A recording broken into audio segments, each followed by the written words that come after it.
Hello, my name is Sentinel and welcome to episode 3 of Legacy of Kain Defiance Let's Play. We left Kain to pick up pieces of his broken pride when he was rendered helpless by a blind man with a magical walking stick in the first chapter. This time Kain seeks to turn the tables and exact his revenge. So let's begin! We pick up right where we left off with more shades to dispose of.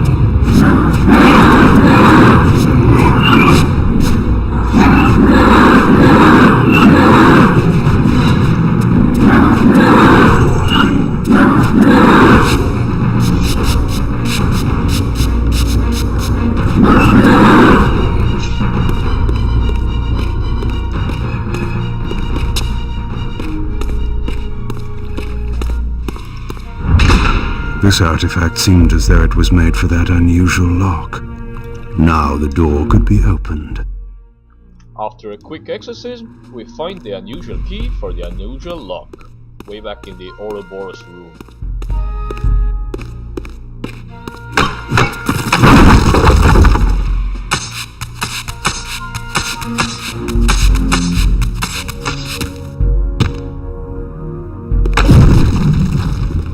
After blasting our way out of the underground secret lair, we run through a familiar dungeon, kicking open any doors in our sight because fuck doors, right?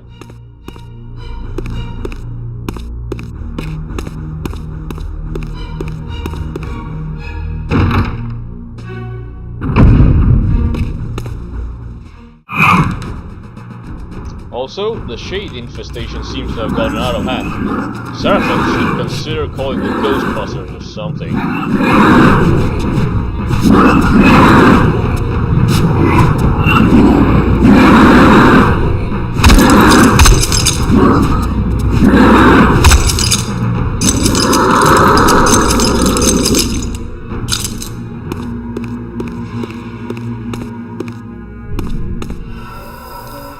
Then we snack on the prisoners because we can, and it's off again.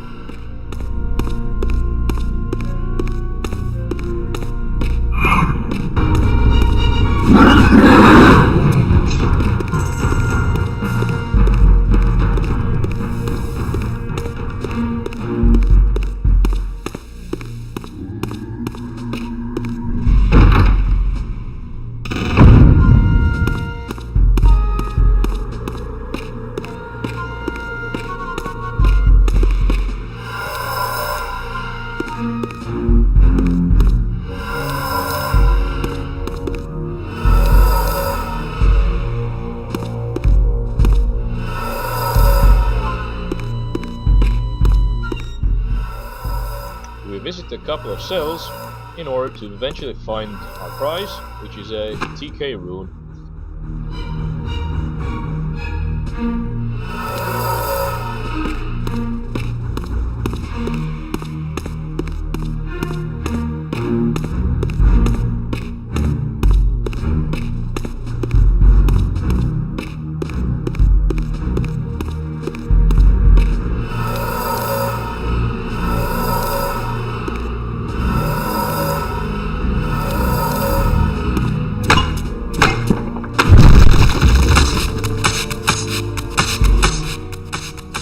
Then we climb up the wall and blast through another to apparently enter a janitor's closet for the cathedral. Who would know?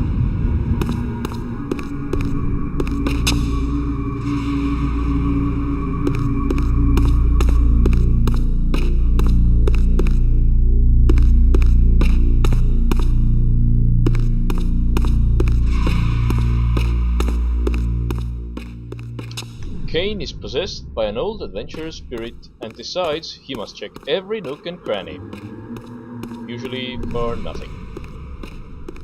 Then he decides that maybe being a noisy rampaging monster isn't in his best interest, so he tries sneaking next. However, it yields nothing. Another ambush, this time with some annoying axe wielders.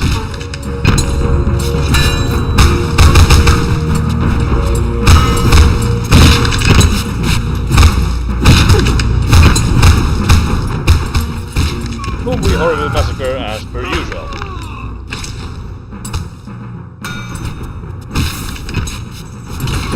Feel the glow stick of doom! And you too!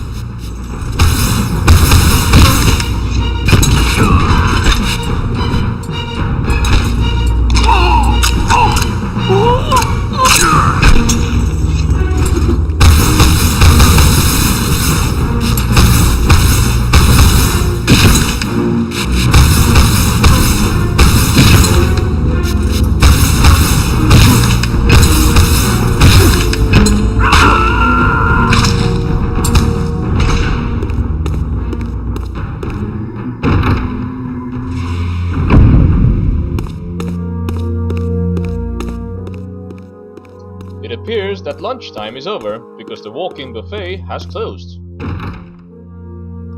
Now, remember that shining statue and doors? This is where they come in. Malik, the great Seraphin warrior. I had met him before. His sword and shield seemed to have gone astray.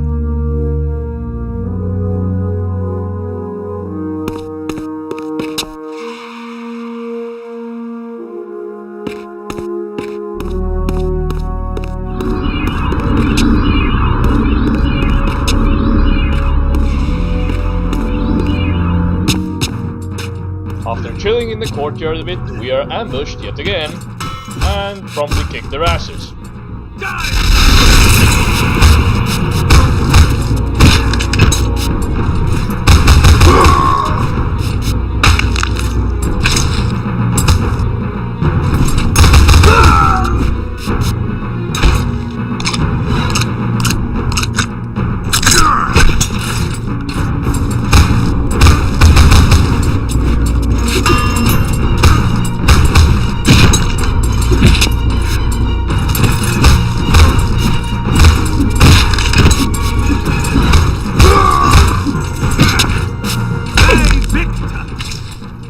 Kain even gets his signature war cry in.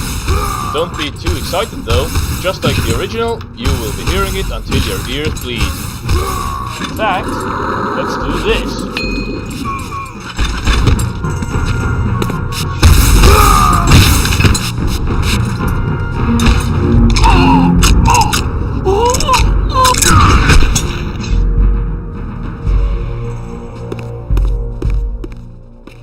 Also, did I mention Kain doesn't like doors?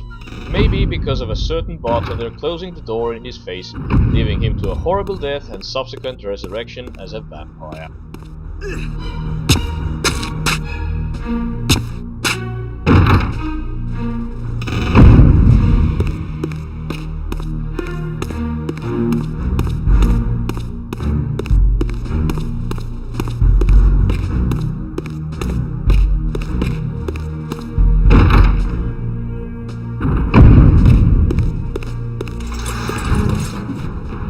So, we meet our first spellcasters. They are weak, bald-headed monks, but they can buff enemies and launch extremely annoying fireballs. We also get our second combo ability, the Sanguine Censure, which is like Cadaverous Laceration, while airborne, and thus at least 120% cooler.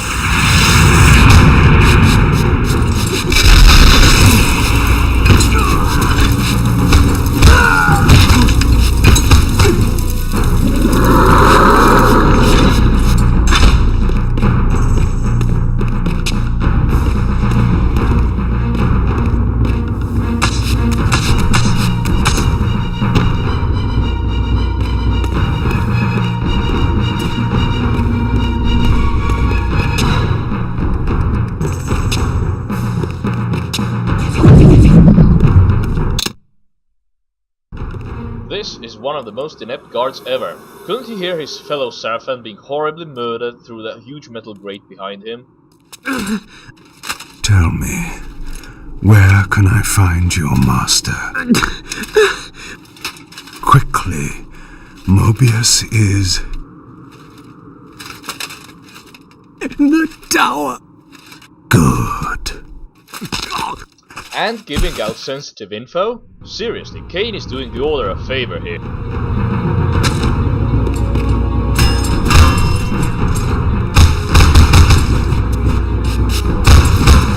Die, vampire!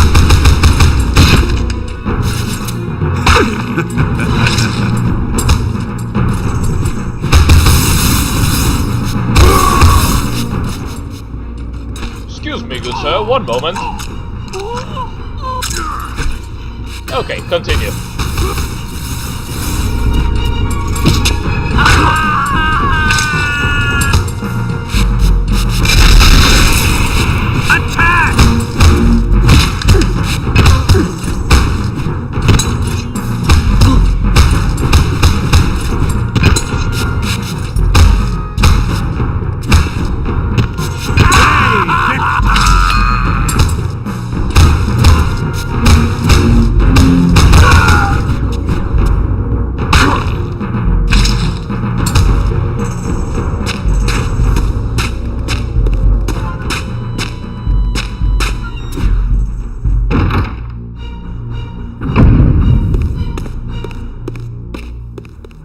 Right, so I wanted to show you the status screen, but in the rebinding process I actually unbound the key for it. Anyway, here it is. The menu is split into 3 parts. The middle screen shows artifacts, reaver upgrades, and on the right there is a meter towards our next combo unlock, which are detailed in the right screen. Cadaverous laceration. Sanguine censure. It gives a little voiceover for almost everything, which I find is a nice touch. The left screen shows our found upgrades. Kain is unsurprised to see yet another trap and promptly sets a poor soul on fire before murderously killing the shit out of everyone.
So, once upstairs, I make a victory circle to check for any pie or runes, and then head over to the next area.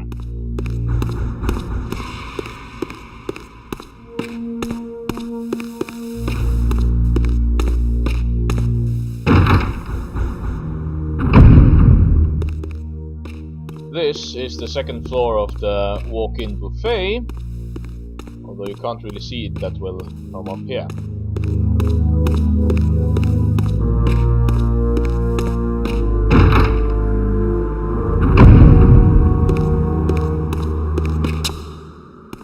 So we have arrived on the second floor of the cathedral. We clear the gap with slow mortal magic and grab the pie to our left.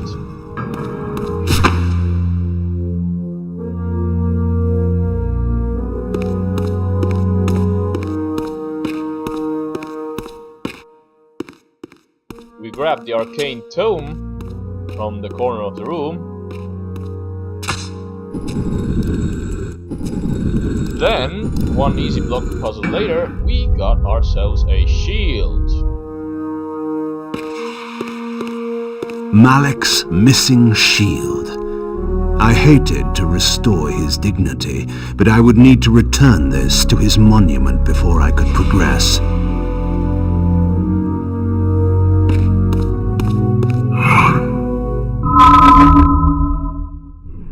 Seriously, we need Bill Murray down here ASAP. This is annoying.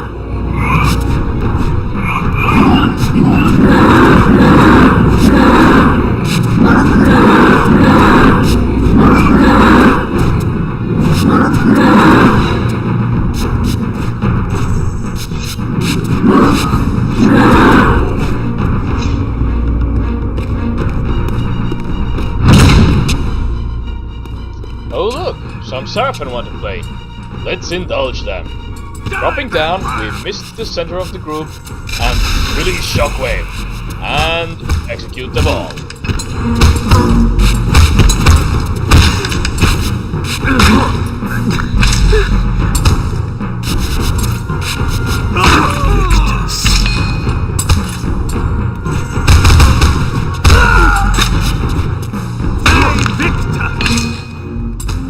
After everyone is dead, we drink some blood from a nearby basin.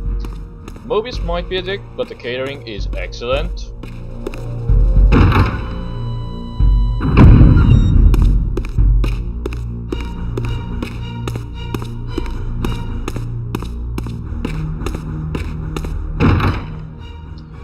Then we return to the courtyard for another not at all surprising ambush.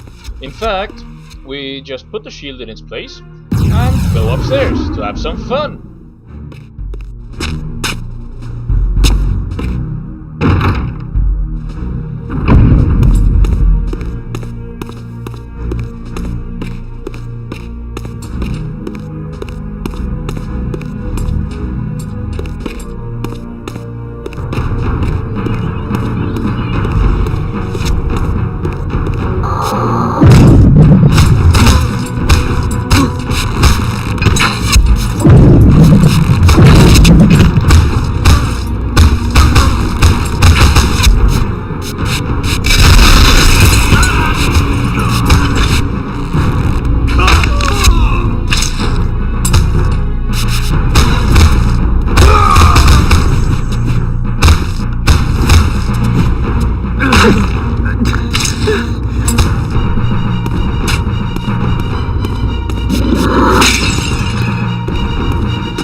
This is some awesome camera work right here.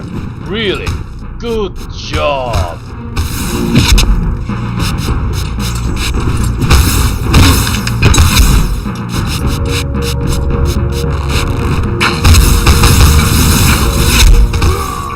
We throw a poor archer to his death, stab another, and pick up our fourth kinesis rune. Also, the combat system is detecting enemies who are actually in the next room, so that's why I'm moonwalking so much here.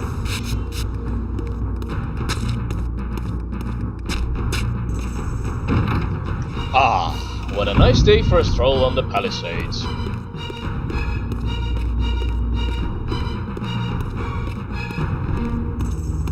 Excuse me! Coming through!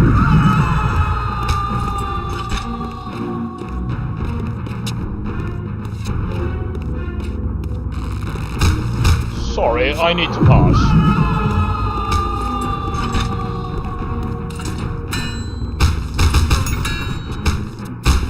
In the middle of battle, the enemies are polite enough to wait for the bloodthirsty vampire to pick up a mysterious slice of golden pie.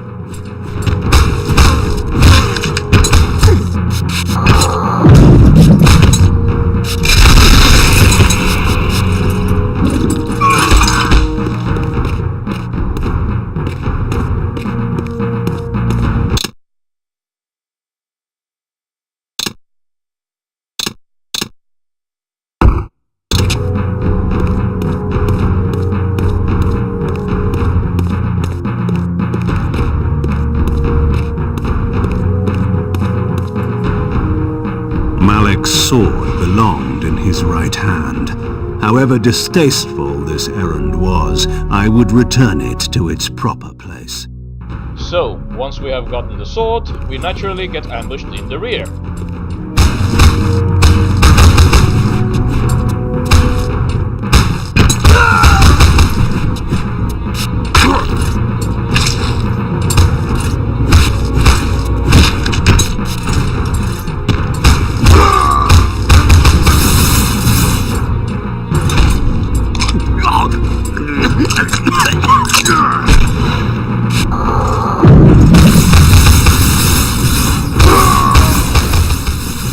After some more stunning camera work, we naturally come out on top and set out to return Malak's sword.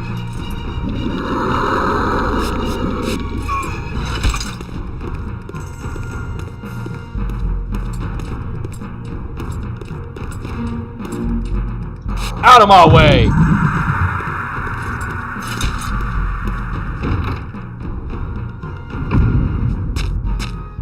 The courtroom, unsurprisingly, has more suicidal buffoons for us to feed on.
When everyone is either drained of blood or simply sufficiently dead, we can finally return the sword and go have a chat with Mobius. The way to the tower now lay open before me. I looked forward to finding Mobius and resuming our conversation.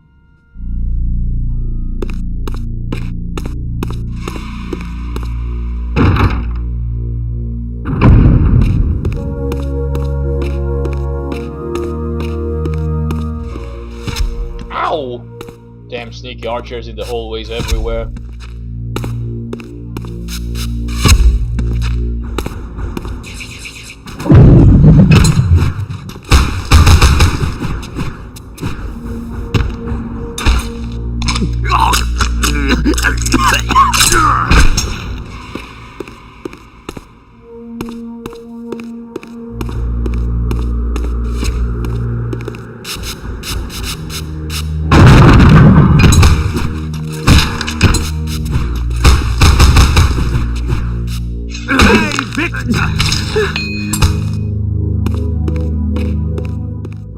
I especially hate this archer because he can aim at us while we can't really see him properly.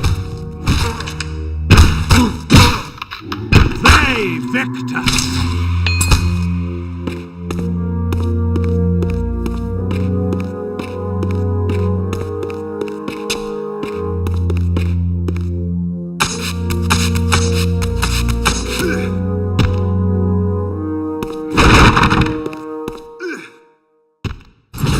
Oh, looky here! Another ambush! Oh well, work.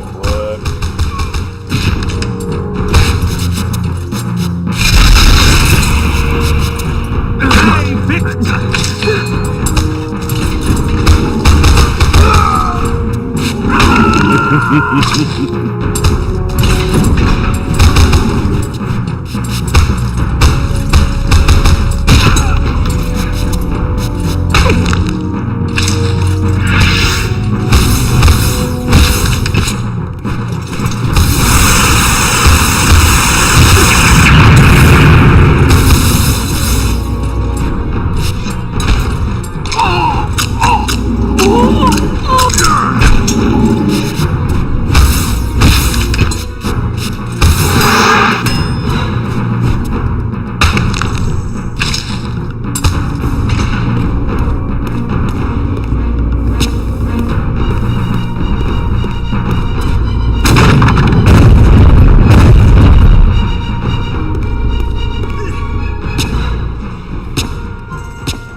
So, after committing acts of vandalism and aggravated assault, we move on to mass murder with one properly placed shockwave release!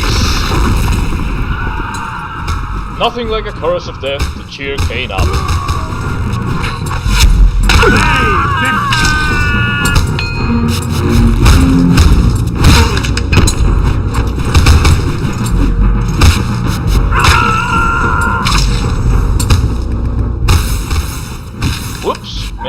that guy.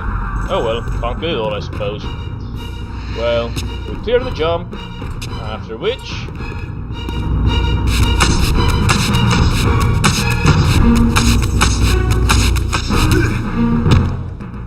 we commit some more acts of vandalism.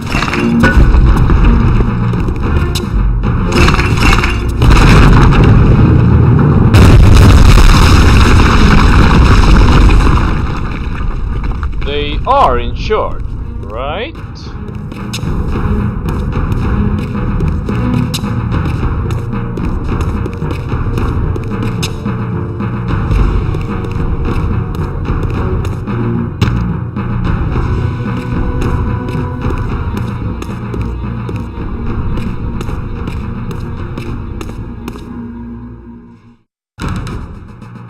Once we pick up the decorative sword, we immediately fall into another ambush. Getting tired of these yet? Well, there's a lot more where that came from.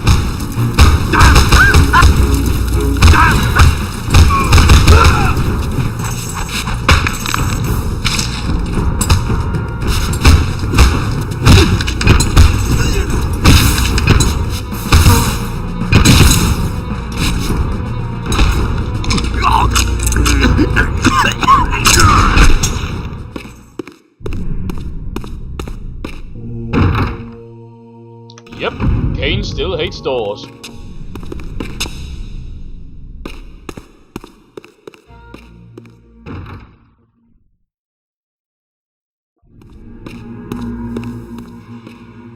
We see that there are a multitude of poor saps on the bridge again.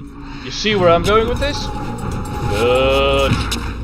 Shockwave Blastmore!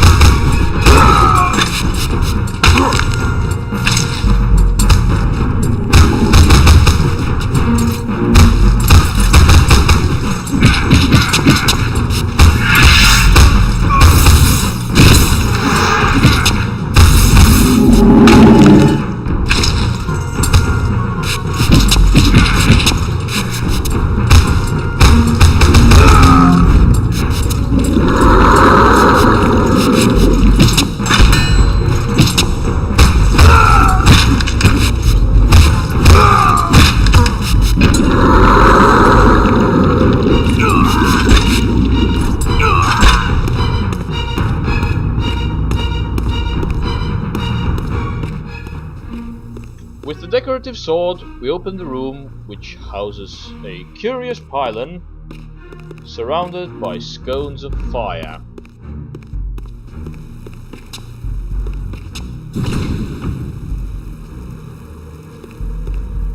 And a couple of turns of the pylon reveals...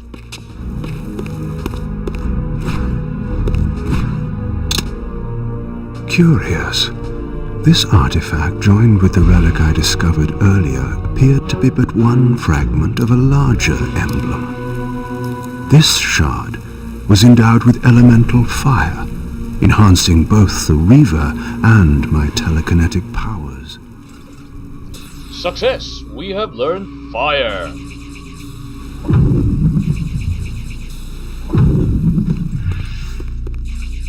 Also, notice the closed room on the right? We can get it open now.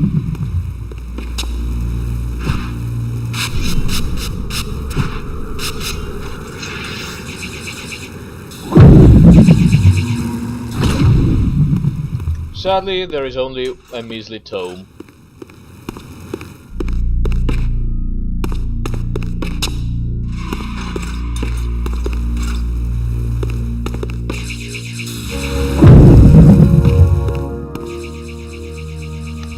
Some camera work, ladies and gentlemen.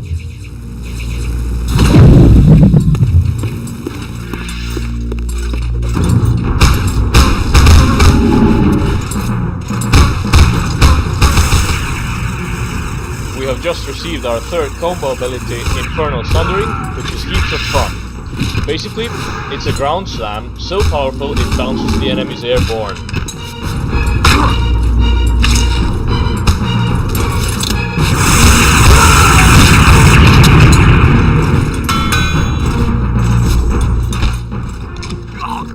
Cruelty inbound in 5, 4, 3, 2, 1.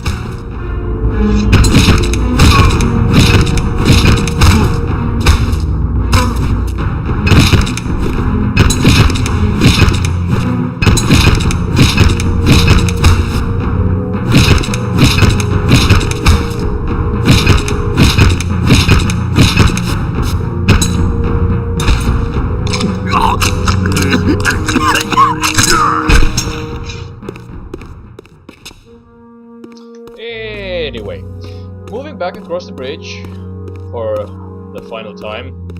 This is the final time, don't worry. We will enter the door Kain abused earlier.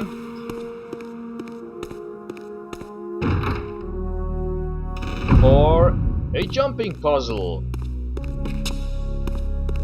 First, we need to light these 2 scones, and then the fun begins. By which I mean horribly controlled camera agony.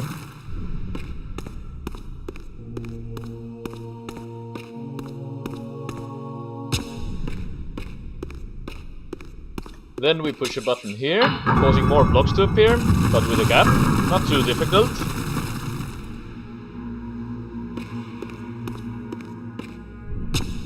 And repeat the process here.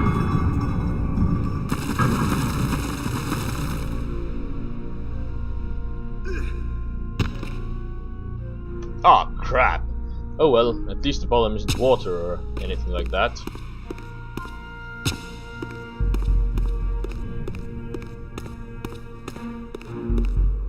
Shit! Oh well. 3rd time's the charm, as they say.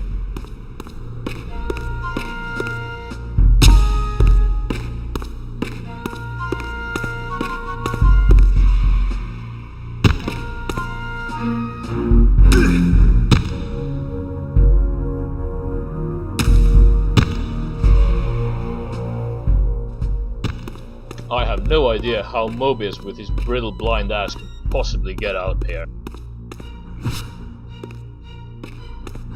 Well, here we are. Time for badass discussion. Here you are at last. I see you found a fragment of the balance emblem. This will be of even further use to you, if you can find the other 3. Now, shall we? Yes. Let us continue our conversation, but on a somewhat different footing. Now, what do you have to tell me, Mobius? You cannot kill me. We both know that this is not how or when I die. Death is not the only possible outcome. Your delusions of fulfilling the vampire's foolish prophecies have badly distorted your judgment. And Raziel is not what you think. You dare imagine what I think. So, you prevented Raziel's soul from entering the Reaver. Do you believe for a moment that by this you have averted your fate? Or his? Or that of Nosgoth itself? Your manipulations are pathetic. Yet Raziel retains his free will, and that's what frightens you, isn't it, Mobius? You cannot see his path, and so you cannot control it. And neither can you. Yes, Raziel is shrouded from us, but we see the ripples of his potential actions, and every path he might choose leads to the same outcome. He will kill you, Kain. In sparing Raziel, you have written your own death sentence. You still have not answered the question I came to ask.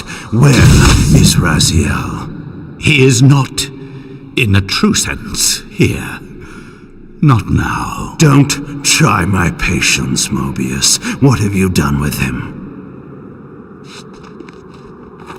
He is contained.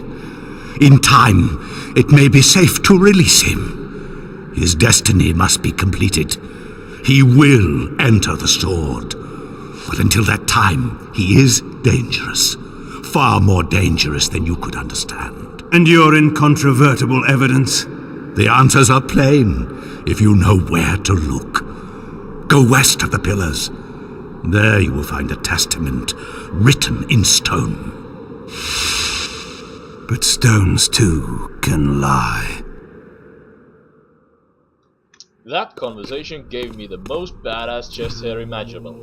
Now, before taking off, we grab the slice of pie and take note of the curious positioning of the chairs in the room.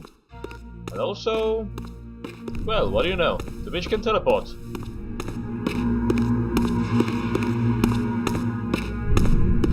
The pillars of Nosgoth stood pristine against the horizon. To the west, I would find the enlightenment Mobius felt I lacked.